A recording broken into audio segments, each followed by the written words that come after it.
Hello, my name is Sterling Martin, and I'd like to thank you for this time, for you taking the short bit out of your time to learn about leaders developing leaders. Over many, many years, more than 30 years, I've had leadership roles that were successful, leadership roles that had some struggles, but with each and every one of them, there was something that I'd learned. And I've seen over all this time, one of the biggest issues is that as leaders, our role is to develop other leaders. For organizations to change, for families to grow, leadership is needed. And it's the role of those leaders that have been there for a while to create that legacy, to create that success in developing other leaders. So again, just a little bit about myself. I've got multiple years, I've taken multiple programs, but the biggest program I can say that I've learned is life, where looking at how leaders need to work with others and what they need to do. And one of the big issues that I've seen is that, and as John Maxwell said here, leadership is too difficult and complex to be done by a committee of average people. And far too often, that's what I've seen, is that we get a group of, and it's sad to say, but average people trying to develop others. Again, John Maxwell in his book, The 21 Irrefutable Laws of Leadership, talk about the law of the lid, where he'll go that if you're a 6 out of 10 on your leadership skills, the best that you can do is develop people to be 5 out of 10 because you've reached your limit. Now, that's another whole talk. I'm going to want to focus this on people who've developed themselves as leaders to help develop other leaders, those who are above average, those who are willing to take those chances to grow, to develop, to grow themselves and develop others, and to grow others. So although we don't have time to go through all 10 steps, there are 10 steps that are needed to develop and strengthen leaders and teams. And as we develop the leaders, we are developing the teams as well. Because with each and every team, as it expands, more leaders are needed. And so part of our job as senior leaders is to model the way. And then as senior leaders, to help others develop their leadership skills so they can help others. Again, that's another whole discussion about how leadership progresses through the 5 different levels. So I've taken 10 points. I'm going to be able to give you 4 points here today. So the first one, and I think one of the most important ones, is it's a holistic leadership approach. You've got to develop the whole person and with a huge number of different skill sets. And these are people skill sets. I've seen many times where individuals have gone and listened to a podcast or gone to a weekend leadership, conference and walked back and thought, I know this, I can do this. And they start a little bit and then they stumble and they fall. And part of the problem is that it's never one and done with leadership. Leadership is a journey. It starts with you as the leader being on a journey, and then it has you, if you're going to develop other leaders, to take them on a journey. It never ends. But it's not just a journey of, I'm going to teach you leadership skills. It's holistic. It's got to be done in a way that you're growing them, changing them, helping them learn to communicate, how not to communicate, how to be able to have those difficult conversations, how to be able to think in the big picture thinking, how to be able to look at the situation that's right in front of you and see how it relates to the future, see where it came from in the past. There are so many pictures that have to be taken in and have to be completed as this leader develops. Again, it's not one and done, and another part of it is that this journey, you've got to be there as you develop these leaders. You've got to empower them to do the job, empower them to grow and move forward, and then allow them to grow, to fail. You're there to pick them up, go through the learning lessons of it, and then re-engage them. But you have to empower them. One of the things that leadership is not, if you're developing other leaders, is doing it for them. Or, being frustrated or being impatient. So it's important that as a leader developing leaders, you've got to have that patience to move them forward. Because what needs to happen, and again, part of a whole different dissertation, is we got many people who are in management roles. They got titles. They may be leadership titles, but they're just in management roles. They're maintaining a status quo. Leaders move people forward. And as people move forward, organizations move forward. As people move forward, families move forward. The goal of leadership is not to be transactional, but to be transformational, to change a culture, to change the way we do this, to change the way we do things. And that is something that's important. We need to see this in the families, and we need to see this in the workplace. We need to see it in the community. And as we move forward, I'm going to bring the family into this every once in a while, because leadership does start at home. I know throughout my career, I've taken a number of leadership programs, from change management to communication to just general leadership, to how to deal with confrontations, how to deal with multiple situations at the same time. But at the end of the day, those lessons, if I can't take them back and see how they relate and how I can use them in the family, I haven't taken them to heart.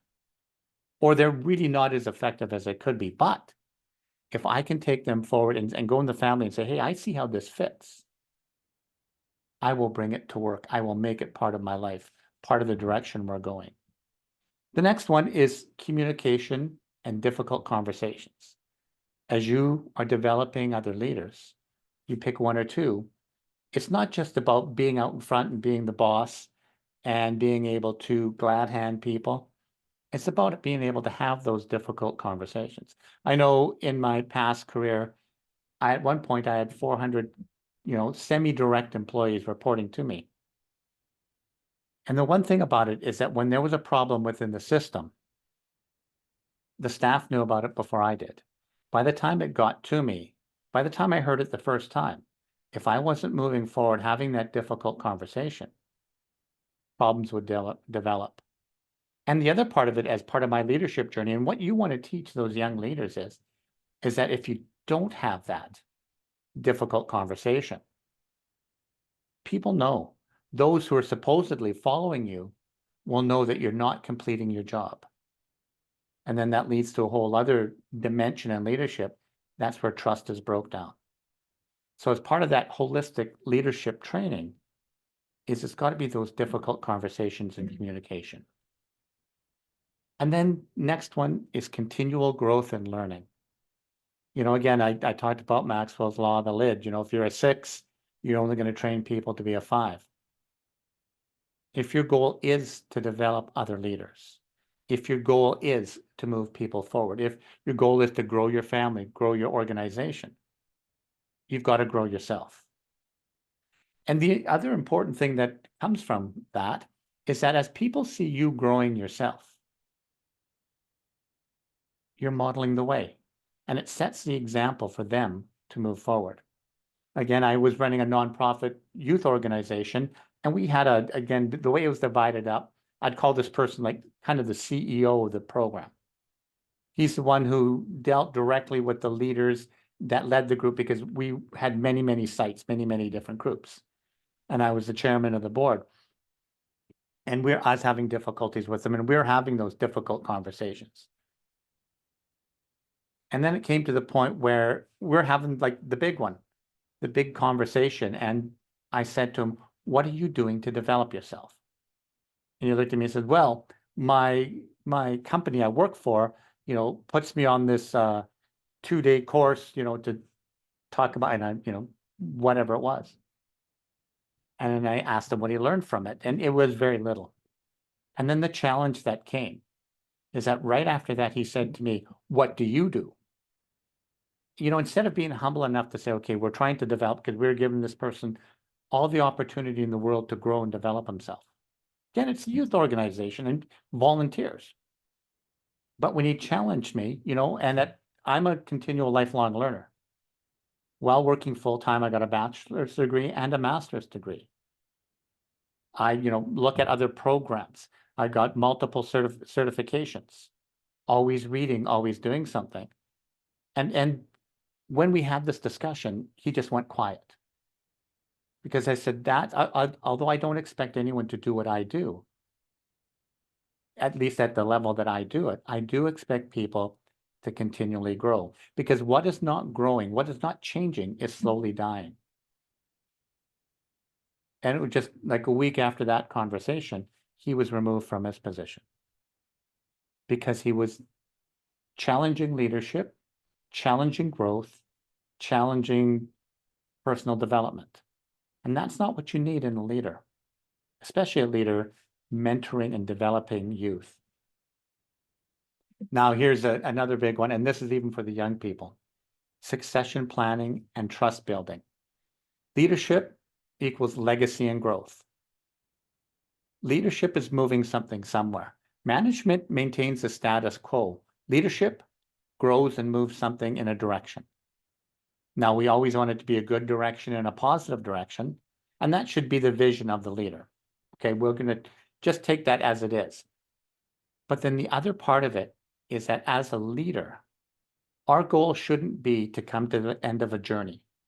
It should be to hand over a journey to the next person and to create a legacy. One of the big issues with leadership in the world today is that when leaders leave, organizations fail. And that shouldn't be the case. If those leaders are doing their job, they should be training others, so there's very little transition. Now, we can't teach the young leaders everything. There's no way, because part of the issue that we deal with is life is always changing. Things are always developing. But the goal should be to leave them with the principles, the skills, the ethics to continue to move forward. Where the teams underneath them would say, there's a leader we want to follow after our leader leaves, and they trust them, and they know that things are going to move forward. Because again, management is stability and eventually irrelevancy, because the world is constantly changing. So, what's next? Success is confirmed by a successor. As a leader, as a senior leader, the way I'm going to know I'm successful is that when I leave, that the program, whatever it is, continues on. When I hand over the reins of the family to my son, or to my children or daughter, or whoever is next in line, we expect them to model that way. So it starts at home, but it goes into the organizations. When we change roles, the other important bit about succession, you could be an entry-level leader and you're thinking, well, why do I have to train someone to do my job? The thing is that if you want to move forward, if there's not someone to do your job, you're going to be constantly doing it. You get promoted. So you've been promoted up, but then you're always reaching down to do the job you did before because you didn't take the time to grow that succession. If you're not developing leaders, you're not growing your team, because part of the goal is anything you've got a team, any project you're on, is projects start out small and become bigger. And as you expand the project, as you expand the organization, you need more leaders. More leaders to do the work you did because you've got other work to do. More leaders because you've got more people. You need more leaders because although they may not hold an official leadership title, it's those people that are leading, that are informal leaders, or maybe starting to be formal leaders, that are going to bring forward new ideas. They're going to pull people forward. They're going to inspire and motivate. And leadership and team development, it's a journey. It's not a one and done. Every step you take forward, you're going to pull the people in behind you, and then they're going to fill the gaps. And then you're going to move forward again, and you're going to pull them behind you. It never ends. Organizations will grow, families will grow, teams will grow, or eventually they become irrelevant. Now, I don't even want to talk about irrelevancy because that's not what we're about. That's not what we're looking for when we're leaders. I can honestly say I've never seen a leader out there that's, I eventually want to be irrelevant. I want my company to be worth nothing. I want my family to be thought of as, below average. None of us have ever said that. Leadership is about growth. It's about moving forward. So now it's your time to look at to developing leaders. Develop the whole leader, from the soft skills to the job competencies, to the communication skills, to the big one, listening skills. Now, like I said, I only brought a few points out. There's 10 points in this journey to talk about what the complexities of developing and learning leadership and passing it on. So if you wish to know more, if you would like to know more, please email us at leaderscan, sterling@leaderscan.ca, or just info@leaderscan. We can bring you the whole journey to understand it and guide you through that journey. It's the goal is to continue moving forward, to develop others. None of us want our kids to go to work to be managed, or our spouses to go to work just to be managed. We want them to be led and grow and learn, have purpose, know their why, be respected when they communicate up to the boss, and respect the boss when they communicate down. This all comes from good, solid leadership. So I'd like to thank you at this time. Again, we looked at, there's a holistic approach to leadership. We've got to learn communication. We've got to know how to communicate both ways. We've got to understand that we've got to build legacy and trust. Leadership it's a big, big, complex situation. So for more information, just reach out to us. And there's tons of information, tons of opportunity to grow and develop yourself and your team. So thank you very much for joining me. And I look forward to, meeting some of you in the future. Thank you.